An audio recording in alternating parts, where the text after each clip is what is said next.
Hello, welcome back to my channel. My name is Carly Stevens. This is Carly Stevens Books for all things writing, publishing, and indie author life. So sometimes all we need as writers is just a fresh perspective, a new suggestion, and then all of a sudden it unlocks that next part of the story that we're writing.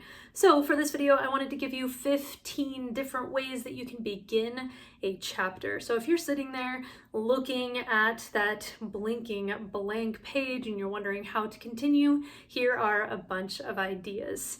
So these aren't in any particular order, and before I get into the 15 ways to begin a chapter, with examples for them all, of course, a couple general thoughts on chapters. I did an entire video on chapters earlier, so you can check that out for more in-depth information, but the beginning of a chapter should hook the reader, make them interested in what's going to go on in the rest of the story, and it should have some kind of connection or connective tissue or glue that makes the relevance clear to the previous chapters. So it doesn't have to be exactly chronological, but we need to understand why this is important and have a sense that we know why we're here with these characters or in this scenario. So with those things in mind, I hope that these suggestions can kind of make your creative juices flow a little bit more. And so without further ado, let's take a look at 15 ways that you can begin a chapter. So I'm starting with one that is not super common. In The Lost Story by Meg Schaefer, she uses a lot of different chapter beginnings, of course, including a very unusual breaking the fourth wall technique that I'm not sure worked super well. So instead of choosing that for this book, I chose analogies. So number one is beginning with an analogy. Chapter 2 in this book begins, "Music was magic for Emily, especially the music of Stevie Nicks." Music was magic is a metaphor, and as I was going through some of my books looking for different ways people begin chapters so I could use a variety of examples, I found several people using metaphors, similes, if you remember from English class, that's analogies using like or as. So if instead Schaefer had said music was like magic for Emily, that would just be a simile. But yeah, having that first sentence be a simile can be something intriguing and memorable as opposed to maybe some more basic forms of narration. Number 2 is a letter. In Artemis by Andy Weir, the hard sci-fi book. I recommend all of Andy Weir's stuff, even if you're not typically a hard sci-fi person. Project Hail Mary is being made into a movie as we speak. I think they wrapped filming recently. But there is a chapter that begins with a letter, and it says, "Dear Jazz, I'm very worried about you. I haven't heard from you in over a month." So you can begin chapters with a slightly different format than the rest of your story. There's no law against it.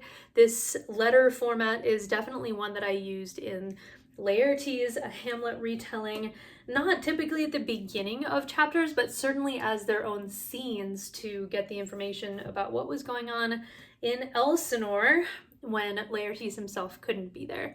So number 2 is letters. Number 3 is story narration. Now, this is a technique that everybody uses to one extent or another. I recommend that you use it fairly sparingly, but I mean, there's no law against it. There's a way to do it that isn't just boring telling. There's a way to just move the story forward with some story narration. So in Pride by E.B. Zoboy, which is a remix of Pride and Prejudice that I enjoyed very much. I mean, just look at the artwork. Look at it. It's so beautiful. Anyway, I digress. Chapter 13 begins, "Warren brings flowers to my door.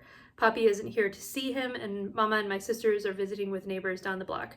Part of me wants to rush him away from here so I don't have to answer to my parents, but I know I need to introduce him to Mama and Poppy at some point." So that is the beginning of chapter 13. We get some story narration, but it still is interesting and relevant and not just a more bland description as one might think from that label of story narration. I would keep story narration on the short end rather than doing a whole big block-like paragraph. That was popular in the 17 and 1800s, but currently it is out of style, and there are a lot of legitimate reasons for that. So I would keep it short and sweet, but it can be a great way to further your story, orient your reader, and proceed with more real-time action. So there you go. Number 4 is character description. So if you're introducing a new character, it can be important to describe what the character looks like. Maybe your previous chapter ended on a kind of cliffhanger. Somebody walked in who's new or threatening or attractive or whatever it is, and we need a description of that character. That description can begin the following chapter and be interesting enough to keep the reader hooked. So in Song of the Deep by C.H. Lynn, which is a Little Mermaid remix, I do love a retelling and a remix. This one has the princess die before she meets the sea witch, and it's the prince who makes the deal instead. So in chapter 8, we meet the sea witch. The previous chapter ends with a figure walking toward the characters, and then chapter 8 starts. Shadows clung to the witch. Wisps of darkness streamed off her like smoke. We have these shadows clinging to this witch. The description of the place, but especially the person, continues in the beginning of this chapter. So shadows clung to the witch. We have the character description starting off this chapter. Number 5 is to begin with a question. This is going to usually pertain to the character's thoughts. If you're writing in deep point of view, most contemporary books are either written in deep point of view or from a limited point of view that focuses on one character at a time. So in Candle, Wax, and Sunlight by Zora Fox, if you've been around the channel for a while, you know that this is my not so secret anymore alter ego for spicy romantasy. This one is another remix of the Icarus story. It's a spicy romantasy version with 2 complete cinnamon rolls who are forbidden to touch. But the beginning of chapter 3 starts with a question. Why did I think I would be the only one willing to pack everything for a chance to work at the palace? So by starting with a question, it implies that hook, right? We need to get the answer, we need to read on. So there you go, question. Okay, number 6, we are on to one of the more obvious beginnings. And as I was going through, once again, a bunch of my books to see a variety of ways that people begin chapters, I noticed over and over and over again this one, and that is action, some concrete action happening. So to illustrate that, I decided to use The Midnight Feast by Lucy Foley, which is a thriller that I greatly enjoyed. It has White Lotus vibes. It's about a luxury resort, and we know from the very beginning that things are going to go terribly, terribly wrong. The question is how, and who is the culprit? So the beginning of a chapter, about halfway through, reads like this. I open the door to the hutch with my master key. I don't think I have much time. She'll have realized by now that I haven't showed. So she opens that door with the master key. It is a very concrete action, and it puts us right in the middle of what's happening. That's something that I forgot to mention at the beginning, but very often it's better to begin in the middle of the action or at the very, very start of it rather than ramping up to that action. There are exceptions to every rule, don't get me wrong.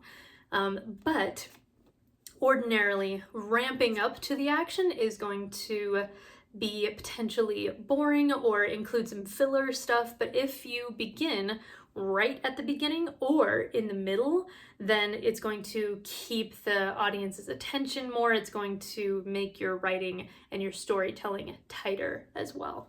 So Lucy Foley, The Midnight Feast, starting with action. Okay, and next up we have a one-liner hook as its own paragraph. So something that would sound great as maybe the first sentence of the book itself. It's just something pithy, it's something punchy. It could be a fact, it could be a saying, but I found one in Les Miserables by Victor Hugo. Now, he does have some, what I would now consider filler stuff. This is the longest book, I think, that I've ever read straight through. I'm gonna pat myself on the back for that. Parts of it are transcendently awesome, parts of it are not that, in my opinion. But about third of the way through, maybe quarter, there's a chapter that begins, Jean Valjean was not dead. And that is its own paragraph. It is a magnificent opening to a chapter. It brings up all these questions. It's punchy, it's athletic, it's short. So a one-liner hook as its own paragraph is a wonderful choice, especially when used sparingly. If you do this all the time, it might start to sound a little bit more predictable or gimmicky, but if you do it every now and then, chef's kiss.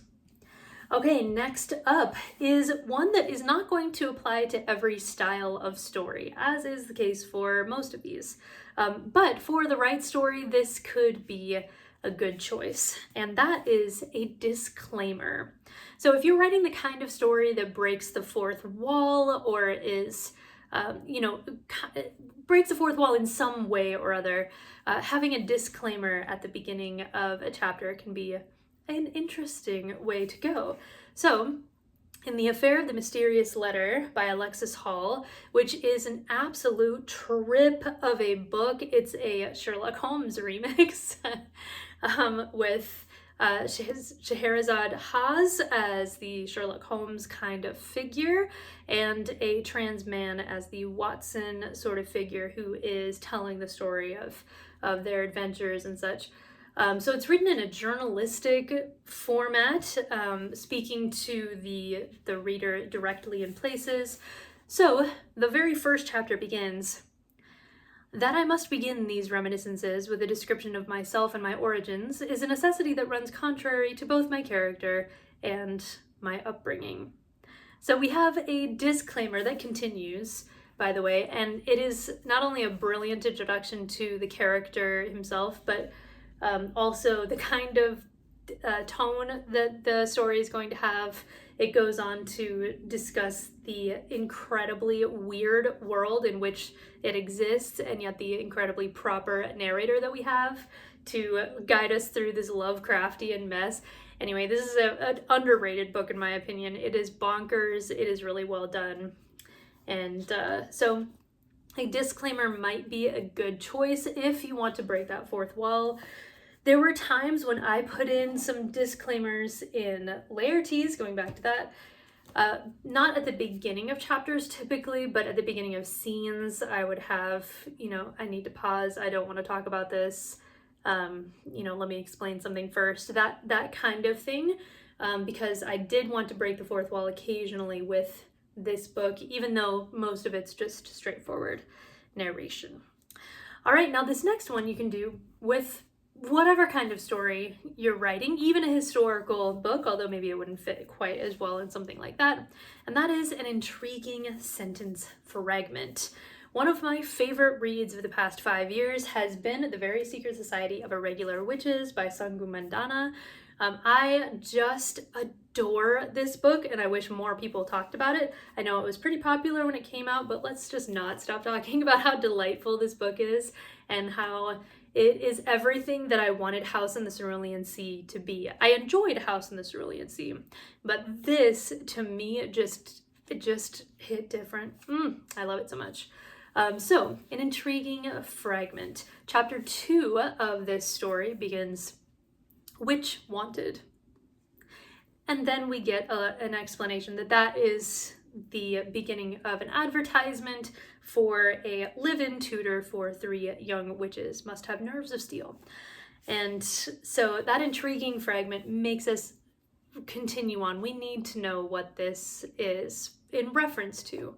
I found several fragments that were intriguing throughout the books that I was looking at. The Midnight Feast definitely uses this, as well as many others, but a well-placed fragment can be a great way to go. And I would include in that an exclamation, so something that's really short, like sound effect or something like that.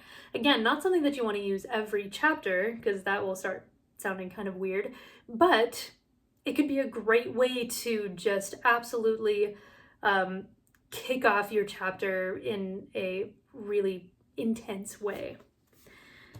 All right, next up, another one that I found quite a bit is a time jump explanation.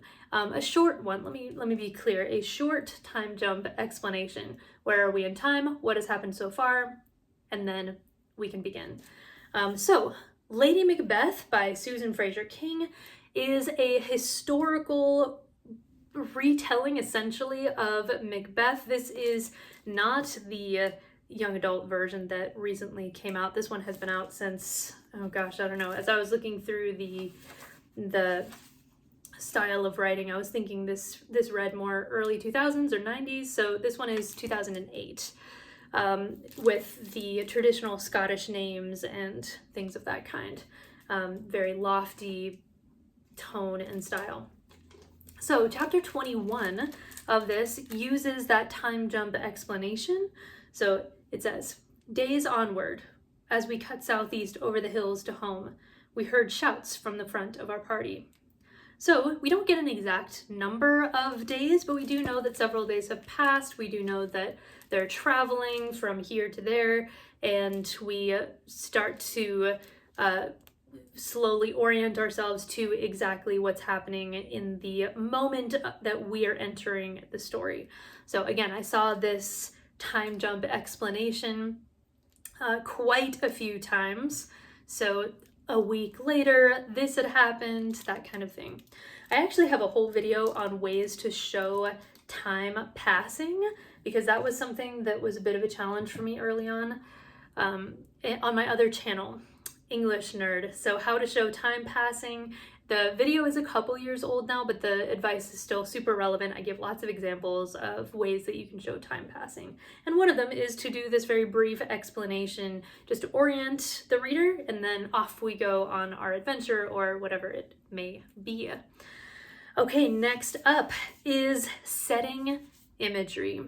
And this is one that can be used in a variety of different styles and genres. You don't need to spend an enormous amount of time on description to give an intriguing piece of setting imagery. So imagery, if you're unaware, is sensory description, something that appeals to the sense of sight, of hearing, of taste, of smell, of touch.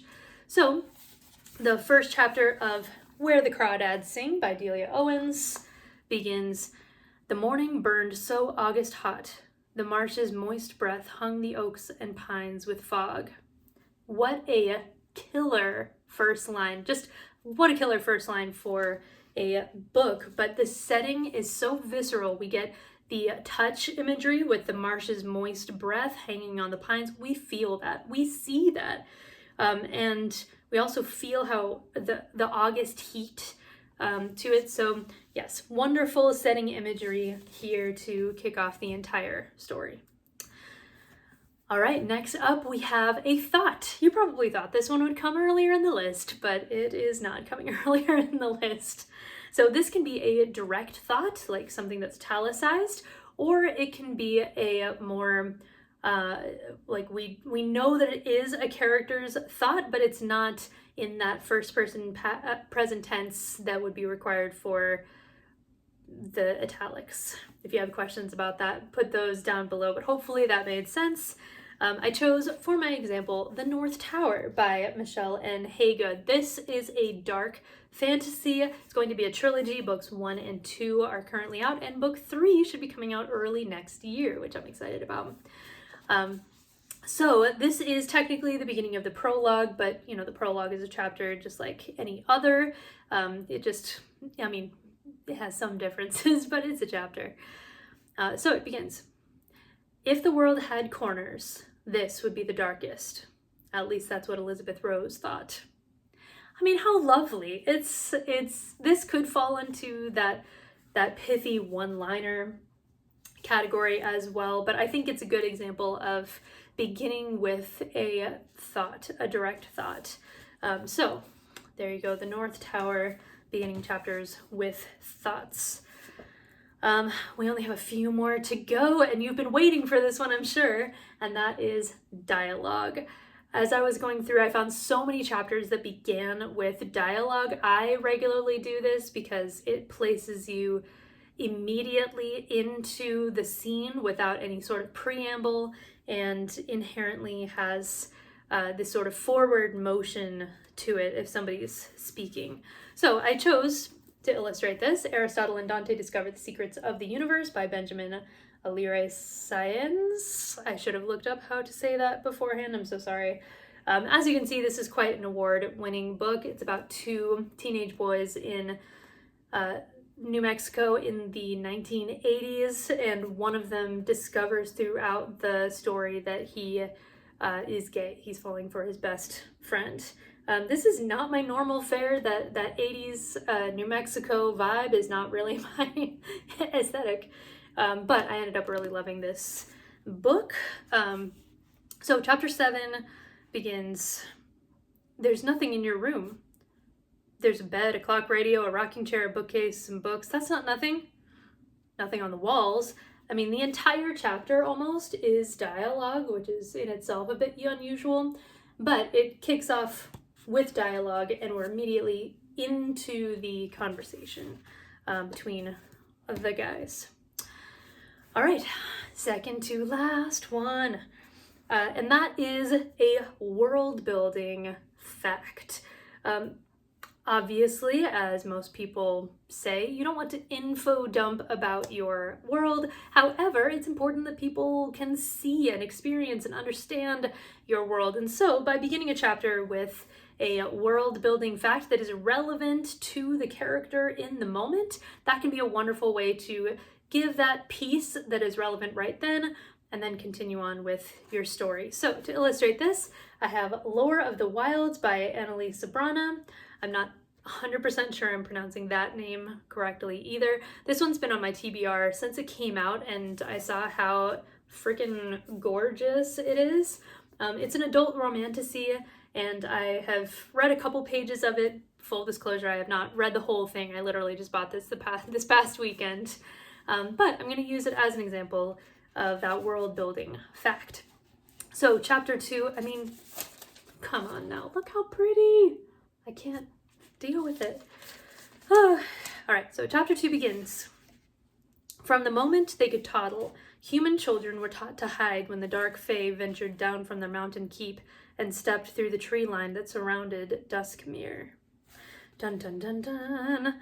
So we get a lot of information in that sentence, but it is extremely relevant because some fae have just walked through the door, and Lore is very stressed out by this. And this comment gives us a sense of why.